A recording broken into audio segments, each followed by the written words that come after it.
Shalom bagimu yang diberkati dan dirahmati Tuhan. Kembali kita berjumpa dalam edisi Renungan Pagi Penyejuk Iman. Tema pagi ini, jangan kendorkan semangat penyembahanmu. Untuk pelayanan firman, mari kita berdoa. Ya Tuhan, kami bersyukur untuk kehidupan yang Engkau masih anugerahkan bagi kami semua. Sekarang kami merindukan akan firman-Mu, kiranya kuasa Roh Kudus-Mu tercurah atas kami untuk memampukan kami mengerti firman-Mu. Di dalam nama Tuhan Yesus kami berdoa. Amin. Firman Tuhan hari ini 1 Korintus pasal 10 ayat 12 demikian. Sebab itu siapa yang menyangka bahwa ia teguh berdiri, hati-hatilah supaya ia jangan jatuh. Saudara-saudaraku, sehebat apapun seseorang, suatu saat ia akan mengalami situasi ketakberdayaan. Ya, sekuat apapun Anda untuk tetap berdiri di tengah badai kehidupan, suatu saat Anda akan mengalami kejatuhan. Sebab dalam diri Anda pun juga saya, ada tersimpan apa yang disebut potensi diri untuk jatuh. Dalam mitologi Yunani, ada seorang pahlawan yang gagah perkasa dalam perang Troya yang bernama Achilles. Selain ia memiliki kekuatan super dahsyat, ia juga merupakan kesatria yang paling tampan. Konon bahwa saat Achilles masih bayi, ibunya Thetis berusaha untuk membuat Achilles memiliki kekuatan agar tidak mengalami kematian. Sang ibu lalu membawanya ke sungai Styx, sungai yang berada di dalam perut bumi, yang dapat memberi kekebalan kepada seseorang jika dicelupkan ke dalamnya. Karena Achilles masih bayi, maka sang ibu memegang tumitnya dan mencelupkan Achilles ke sungai tersebut.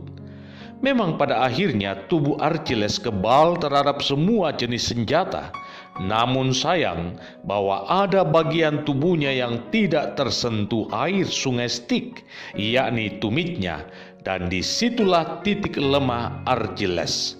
Suatu waktu, Agamemnon, Raja Mykenai, memimpin suatu ekspedisi pasukan Achaia ke Troya dan mengepung kota itu selama 10 tahun. Terjadilah pertempuran yang sangat dahsyat dan menelan korban yang tidak sedikit. Achilles berhadapan dengan Hektor, sang pemimpin pasukan Troya, dan Achilles pada akhirnya dapat membunuh Hektor. Paris menyaksikan bagaimana sahabatnya Hektor dibunuh Achilles, maka ia melepaskan anak panahnya dan tepat mengenai tumit Achilles, dan seketika itu Achilles rebah lalu mati. Saudaraku, menjadi umat Tuhan bukan berarti kita terbebas dari berbagai godaan dan pencobaan hidup. Justru sebaliknya, semakin kita hidup akrab dengan Tuhan, godaan dan cobaan hidup akan semakin kuat menerpa. Tentu setiap kita sangat berharap agar hidup kita tidak hancur karena godaan dan pencobaan itu, bukan? Ya, setiap kita punya mimpi besar untuk menjadi pemenang, bukan menjadi pecundang. Oleh karena itu kita butuh kekuatan yang ekstra untuk menghadapi godaan dan cobaan hidup. Dan hal itu tidak dapat kita peroleh dari tempat lain selain hanya dari Tuhan. Dan untuk mendapatkan kuasa tersebut, maka kita harus menyadari titik lemah kita. Tahukah saudara, apa titik lemah kita yang tanpa kita sadari terkadang mendatangkan kehancuran dalam hidup kita?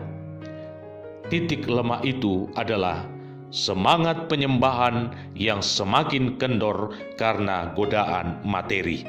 Firman Tuhan hari ini mengajak kita untuk kembali bercermin kepada bangsa Israel. Bangsa Israel dipanggil Tuhan keluar dari Mesir dan dibawa kepada rencananya yang indah, yaitu masuk ke tanah perjanjian untuk menjadi umat yang berabodah. Abodah adalah sikap bergantung sepenuhnya pada rencana dan maksud Allah, bukan gaya hidup hedonis atau gaya hidup yang mengikuti nafsu duniawi. Tetapi sayang, di tengah perjalanan, sebagian besar dari mereka mati di padang gurun. Hati mereka tidak sepenuhnya tertuju kepada Allah, dan kita pun harus berhati-hati, sebab hal yang sama pun dapat menjadi warna kehidupan kita. Karena itu saya mau menegaskan hal ini.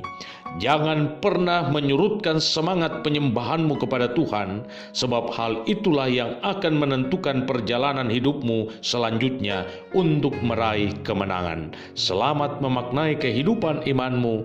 Tuhan Yesus memberkati.